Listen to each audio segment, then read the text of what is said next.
इस वीडियो की शुरुआत में एक सवाल से करता हूँ कि आपके मुताबिक अमीर होने के लिए लक कितना जरूरी है। कमेंट सेक्शन में मुझे अपनी राय जरूर बताएं। बेबीलोन के शहर में एक एनिमल ट्रेडर था, यानी वो व्यक्ति जो ऊंट, गधे, भेड़ को बाहर से खरीदता और बेबीलोन के शहर में बेचता। तो हुआ यूं कि उसे कुछ जानवर खरीदने थे लार्ज क्वांटिटी में, तो वो बाहर गया और उसकी डील नहीं हो पाई। तो वापस आते वक्त बेबीलोन का गेट्स बंद हो चुका था, क्योंकि रात को आप शहर में नहीं आ सकते हैं। तो वहाँ पे एक और बिजनेसमैन था जिसके पास बहुत सारे भेड़ थी। उस बिजनेसमैन ने उस ट्रेडर को कहा कि मेरी वाइफ की तबीयत बहुत खराब है और उसके इलाज के लिए मुझे तुरंत पैसे चाहिए, और क्योंकि मैं आप ही की तरह बाहर फंसा हुआ हूँ तो मैं बेबीलोन में इसे बेच नहीं सकता। लेकिन उस एनिमल ट्रेडर को ये लगा कि वो जो कीमत ऑफर कर रहा है वो बहुत ही कम है, क्योंकि प्रॉब्लम ये थी कि रात हो चुकी थी तो वो सारे जानवरों को गिन नहीं सकता था। तो उस ट्रेडर ने कहा कि सर मुझे माफ करना, जब तक सुबह नहीं होती और जब तक मैं एक एक जानवरों को गिन नहीं लेता हूँ मैं आपको पैसे नहीं दे सकता। तो उस बिजनेसमैन ने कहा कि एक काम करिए, आप मुझे आधे पैसे दे दीजिए और ये सारे भेड़ आपके हुए, आप प्लीज मेरी प्रॉब्लम को समझने की कोशिश करिए। लेकिन ट्रेडर नहीं माना।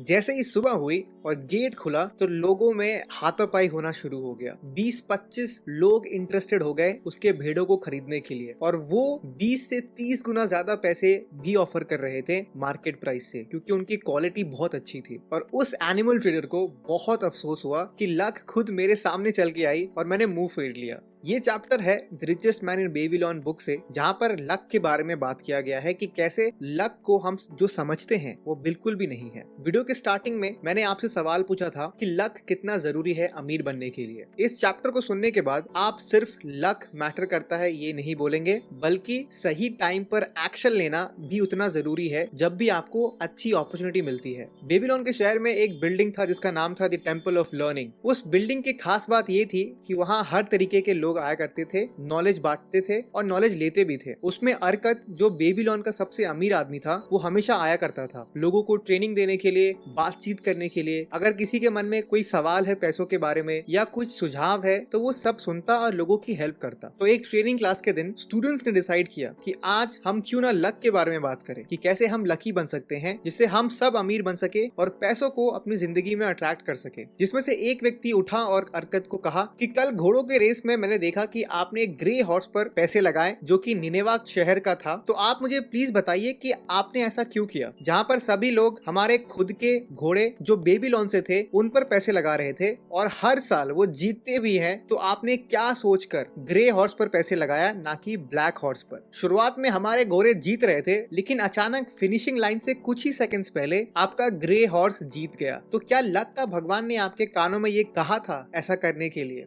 अर्कत हंसने लगे। तुम्हें क्या लगता है कि भगवान अपने सारे काम छोड़कर एक गैम्बलिंग या बेटिंग जैसी जगह पर आएंगे? जहाँ तक मुझे पता है कि भगवान उनकी मदद करता है जो मेहनती होते हैं और जो कभी हार नहीं मानते हैं। और भगवान आपको मंदिरों, हॉस्पिटल्स, स्कूल्स एंड घरों में रहते हैं। और आप अगर पूछे कि मैंने ऐसा क्यों किया, तो मैंने सिर्फ तुक्के पर पैसे लगाए थे। जितनी बार भी मैंने पैसे लगाए हैं, ज्यादातर मैंने पैसे लूज किए हैं। मैं 2 या 3 बार ही जीता हूँ। अर्कत कहते हैं कि अगर आपको लकी बनना है तो आपको जब भी अपॉर्चुनिटी मिलती है तो उसके प्रति आपको तुरंत ही एक्शन लेना चाहिए। जिस एनिमल ट्रेडर की कहानी मैंने आपको वीडियो के स्टार्टिंग में बताई, वो अर्कत के एक स्टूडेंट की कहानी ही थी। तो आप ही बताइए, अगर एनिमल ट्रेडर ओवरथिंक ना करता और उसे आधे दाम में खरीद लेता तो कुछ ही घंटों में वो बहुत अमीर बनने वाला था। ऐसे ही अर्कत के एक और स्टूडेंट ने अपनी कहानी बताई कि उसके पास भी एक बहुत बड़ी अपॉर्चुनिटी आई थी जिससे कि वो बहुत अमीर बन सकता था, लेकिन उसके स्लो एक्शन और लापरवाही की वजह से उसने उस अपॉर्चुनिटी को छोड़ दिया। तो उस व्यक्ति ने बताया कि कुछ ही सालों पहले मेरा एक दोस्त मेरे पास आया जिसके पास एक बिजनेस आइडिया था। बेबीलोन के शहर के ठीक बाहर एक छोटा सा हिल था जहाँ पे बहुत सूखा था क्योंकि पानी के कमी के कारण। तो उसका बिजनेस प्लान ये था कि वो एक तरीके का स्पेशल हर्ब्स वहाँ उगाएगा जो बेबीलोन में वो बेच सकता है और जिसकी डिमांड भी बहुत हाई है। तो वहाँ पर पानी पहुँचाने के लिए वो वाटर व्हील्स बनाएगा, लेकिन क्योंकि उसके पास पैसे नहीं है तो वो अपने दोस्तों को पार्टनर बनाना चाहता है इस बिजनेस में। अब अर्कत के स्टूडेंट के पास 2 ऑप्शन थे, कुछ पैसे बिजनेस में इन्वेस्ट करे, या तो अपनी वाइफ के लिए जिसके साथ उसकी रिसेंटली शादी हुई है उनको एक स्पेशल रोब गिफ्ट कर दे जो उनकी वाइफ काफी दिनों से मांग रही है। तो उसने इस बिजनेस में इन्वेस्ट ना करके उल्टा लोन लेकर अपनी वाइफ के लिए वो स्पेशल रोब गिफ्ट किया, और कुछ ही सालों बाद वो छोटा सा हिल बहुत ज्यादा फर्टाइल हो गया और जितने भी पार्टनर्स थे वो सब बहुत अमीर बन गए। तो इस चैप्टर का सबसे इंपॉर्टेंट लेसन है, good luck comes to that man who accept opportunities. लोग अक्सर ओवरथिंक करते हैं इन्वेस्ट करने से पहले। तो सबसे पहला एक्शन आपको ये करना है कि एक डीमैट अकाउंट ओपन करना है, क्योंकि अगर आपको स्टॉक्स में इन्वेस्ट करना है तो ये मैंडेटरी है कि आपके पास एक डीमैट अकाउंट हो जहां पर आप अपने स्टॉक्स को स्टोर कर सकते हैं। डिस्क्रिप्शन में आपको 3 लिंक मिलेगा डिस्काउंट ब्रोकर्स का, जहां पर आप फ्री में अपना डीमैट अकाउंट ओपन कर सकते हैं और ये लिमिटेड पीरियड के लिए है। अब हम सीखेंगे 5 लॉज ऑफ गोल्ड, यानी द 5 लॉज ऑफ गोल्ड। अगर मैं आपके सामने 2 ऑप्शन रख दूं, एक जिसमें एक बैग है, बहुत सारे उसमें गोल्ड कॉइन्स है, दूसरा आपको एक पेपर मिलेगा जिसमें life long money management principle लिखी हुई है, तो आप दोनों में से कौन सा ऑप्शन चूज करेंगे? लेकिन अरकत का ये मानना है कि एक बार अगर आपको गोल्ड कॉइन्स मिल जाता है, आपको बस कुछ समय तक ही अमीर रख सकता है, लेकिन अगर आपको हमेशा अमीर रहना है तो आपको उन मनी मैनेजमेंट प्रिंसिपल्स को सीखना पड़ेगा, वरना आप वो सारे गोल्ड गलत जगह वेस्ट कर लेंगे और आप जहां से आपने शुरुआत की थी आप वहीं पहुंच जाएंगे। वैसे बेबीलोन में एक प्रथा है कि पिता की सारी संपत्ति उसके बेटे का होगा, लेकिन अरकत इस प्रथा पर बिलीव नहीं करते हैं। तो जब उनके बेटे नोमासिर बड़े हुए तो अरकत ने कहा, तुम्हें शायद ये लग रहा होगा कि मेरी सारी प्रॉपर्टीज तुम्हारी है, लेकिन तुम्हें सबसे पहले मुझे ये साबित करना होगा कि तुम इस काबिल हो। इसीलिए मैं चाहता हूँ कि तुम पहले दुनियादारी सीख लो, 10 साल के लिए तुम बाहर ही रहो और अपने पैरों पर खड़े हो, और अगर तुम ऐसा कर लेते हो तब ये सब कुछ तुम्हारा है। लेकिन अगर तुम मुझे ये साबित नहीं कर पाओगे कि तुम इस प्रॉपर्टी और मेरे पैसे के हकदार हो, तो ये सारी संपत्ति मैं बेचकर गरीबों में दान कर दूंगा। अरकत नोमासिर को 2 चीजें देते हैं, पहला गोल्ड कॉइन्स का बैग, दूसरा एक क्ले टैबलेट जिसमें 5 नियम लिखे थे गोल्ड के। और उसके पिता ने ये कहा कि ये दोनों चीज तुम्हारे लिए बहुत जरूरी है, और साथ ही साथ उसको एक नौकर और एक घोड़ा भी मिला। ठीक 10 साल बाद वो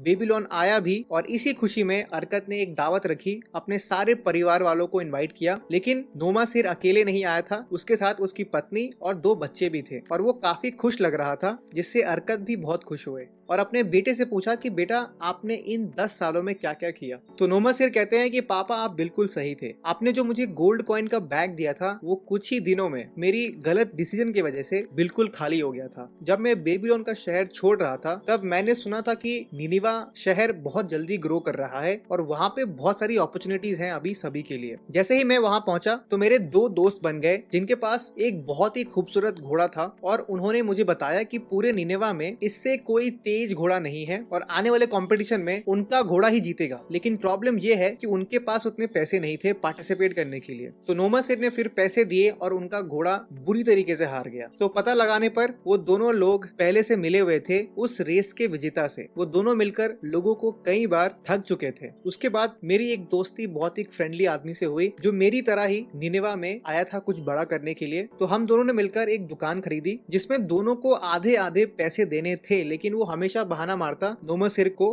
कि तुम मेरे पैसे दे दो, मैं तुम्हें बाद में दे दूंगा। तो नोमासिर ने अपने पूरे पैसे दिए दुकान खरीदने के लिए और फिर ये सोचा कि बिजनेस चलाने के लिए जो पैसे चाहिए वो मैं तुमसे ले लूंगा। लेकिन वो व्यक्ति भी बहुत ज्यादा खर्च करने लगा और वो ऐसी चीजें खरीदता जिसकी कोई डिमांड ही नहीं थी, जिस कारण उसका बिजनेस बुरी तरीके से डूब गया और नोमासिर ने उसे निकाल दिया अपनी दुकान से। ऐसी हालत हो गई थी कि उसको अपनी दुकान ही बेचनी पड़ी। अब नोमासिर के पास एक भी पैसे नहीं बचे थे और धीरे धीरे उसे अपना ही सामान बेचना पड़ा, अपने नौकर, अपना घोड़ा, अपना सब कुछ उसने बेच दिया बस सर्वाइवल के लिए। और उसकी हालत इतनी खराब हो गई थी कि खाने के लिए भी पैसे नहीं थे और ना ही कोई उसे नौकरी देता क्योंकि उसके पास कोई स्किल्स नहीं थे। और उसी हालत में जब नोमासिर को लगा कि अब मैं नहीं बचूंगा, तब उसने अरकत के दिए क्ले टैबलेट को पढ़ा जिसमें 5 नियम थे पैसे के बारे में। उसे पढ़ने के बाद उसकी लाइफ कंप्लीटली चेंज हो गई और कुछ ही सालों में वो बहुत अमीर बन गया।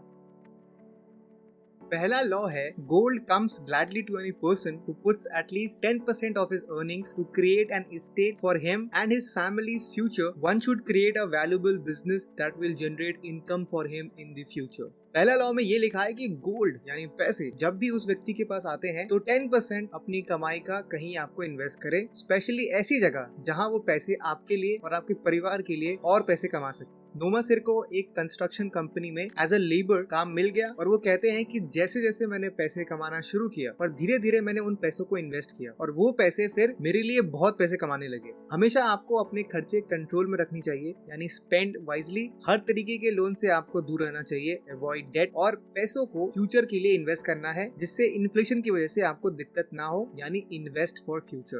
दूसरा लॉ है gold labour diligently and contently for the wise owner who finds for it profitable employment, multiplying even as the flock of field।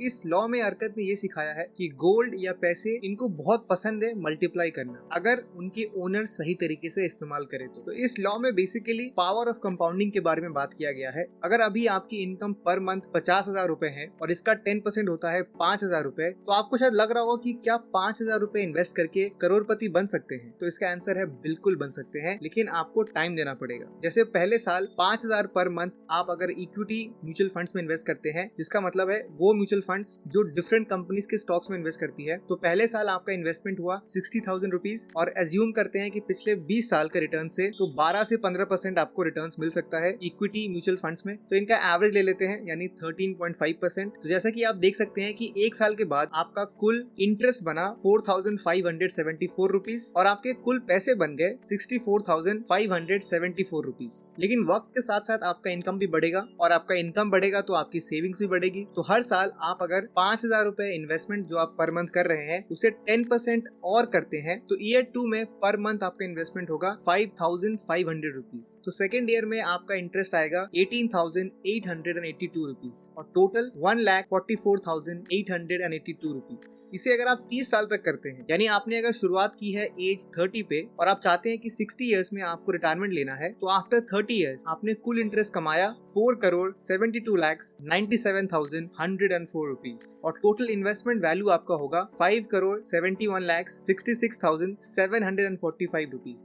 आप भूल गए कि आपको रिटायरमेंट करना है और आपने सोचा कि मैं 5 साल और एक्सटेंड करता हूँ, तो एज 65 की उम्र में आपकी कुल इन्वेस्टमेंट वैल्यू होगी 12,07,85,099 रुपीज और आपने इंटरेस्ट कमाया है 10,45,23,637 रुपीज। आपने कुल लास्ट 5 इयर्स में, यानी 60 इयर्स के बाद 5,72,26,533 रुपीज कमाया है और पर ईयर आपने कुल 1,14,45,306 रुपीज कमाया है। थोड़ा अगर आपको और मैजिक करना है तो चलो आपने 5 साल और एक्सटेंड किया, तो अब आपकी एज है 70 और आपकी इन्वेस्टमेंट वैल्यू है 25,07,15,536 रुपीज और आपने इंटरेस्ट कमाया है 22,41,59,982 रुपीज। तो इन 5 सालों में आपने हर साल ऑन एन एवरेज 3,33,86,689 रुपीज कमाया है। लेकिन ये एग्जैक्ट आपको नहीं मिलेगा क्योंकि टैक्स है, एक्सपेंस रेशियो है। ये बस आपको समझाने के लिए कि कंपाउंडिंग के पावर क्या होता है। मोस्टली लोग ये सोचेंगे कि 70 की एज में इतने पैसे लेकर करेंगे क्या, लेकिन कोई भी आपको ये नहीं कह रहा है कि आप अपने सारे इनकम इन्वेस्ट कर दो, बल्कि आपको फोकस करना है अपने इनकम को बढ़ाने पर। यानी अभी जो आप 50,000 रुपीज कमा रहे हैं पर मंथ, उसको कैसे आप 1 लाख या 2 लाख पर लेके जा सकते हैं। और आपको साथ ही साथ कंसिस्टेंटली आपको इन्वेस्ट करना चाहिए, तभी आप जल्दी अमीर बन पाएंगे अगर आप अपने इनकम को इम्प्रूव कर रहे हैं और आप कंसिस्टेंट हैं मार्केट में।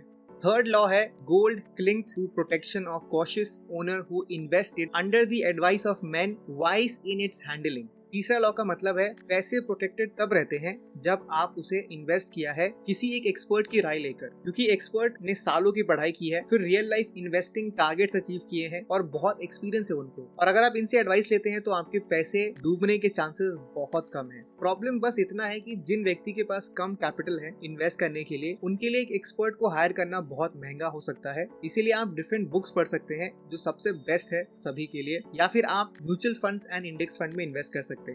अब आते हैं चौथे लॉ पर। Gold slips away front the man who invest in business or purposes with which he is not familiar or which are not approved by those skilled in its keep. इसमें हरकत capital security के ऊपर focus करते हैं। जैसे नोमासिर ने जो गलती किया, बिना उस दुकान के बारे में जाने या फिर इन जनरल कोई भी स्किल सीखे उसने बिजनेस में इन्वेस्ट कर दिया, जिसका रिजल्ट बहुत खराब हुआ। तो हमें वही इन्वेस्ट करना चाहिए या फिर उसी बिजनेस को शुरू करना चाहिए जिसमें नॉलेज एंड एक्सपीरियंस हो हमें।